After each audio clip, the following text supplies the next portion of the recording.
The next method is the update. This one, not surprisingly again, is the public one. So public function update. We are passing the table name as the first parameter. Then we have array as the second parameter. Then we have a value, null by default as well, and a field name. No, sorry, it's not going to be a null. This one will be ID by default, because we're going to be updating the record which has specific ID assigned to it. And this value basically represents the ID of the record. But we give obviously this fourth parameter in order to basically identify the record by any other obviously field name there than ID.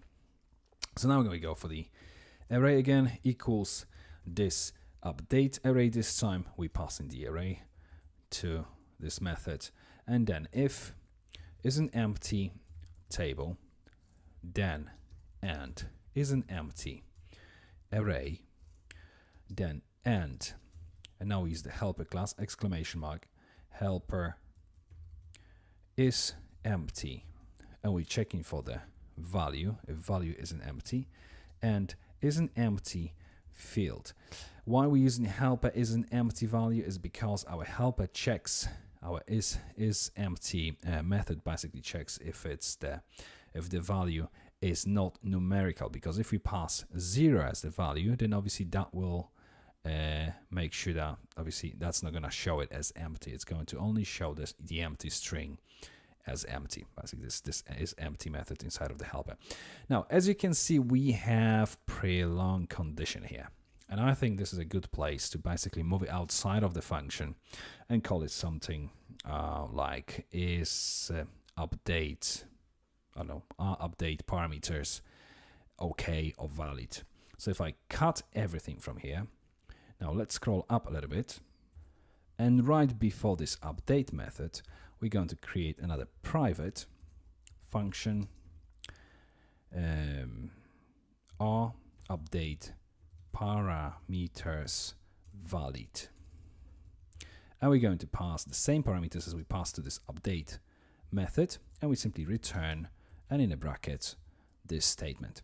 So now if I just copy all these parameters here, we don't check for ID, so we can remove the the field is still important here. So all this is okay. We check for the table, array, value, and field. So we basically check for all these. If I scroll down now, and inside of our update statement, we're just going to use this method now. So it is are update parameters valid, and we pass table, array, value, and field. And there we go. And it all makes sense because we know what we're checking for. We're passing the parameters. It's all good. It's outside of this function. Doesn't mess the code so much. Okay, after this if statement, we simply return false.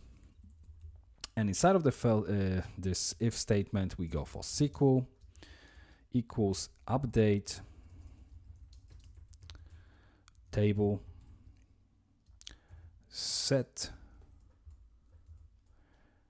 and then space, semicolon, and we go for another SQL, concatenating with implode. We're going to be imploding using comma as well. Array 0 index, and then SQL where field equals question mark, and then simply array 1, we add into it value, and return this, execute, and SQL and array 1.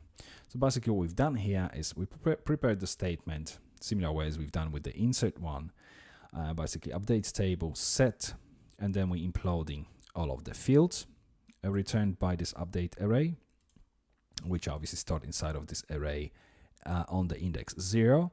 Then where field, whichever field by default is ID, where ID for instance equals, and then placeholder.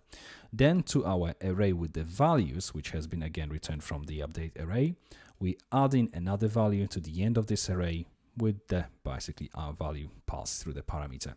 In this case, we have all of the obviously values in the right position, because first of all, we're going to be matching all this from the implode statement here, from settings at the end where we have this assignment where field equals last value basically goes on at the end of this array. And then we're passing everything, this array 1, which contains all of the data that we need to bind to these placeholders, obviously to our execute method. So that's everything inside of the update method.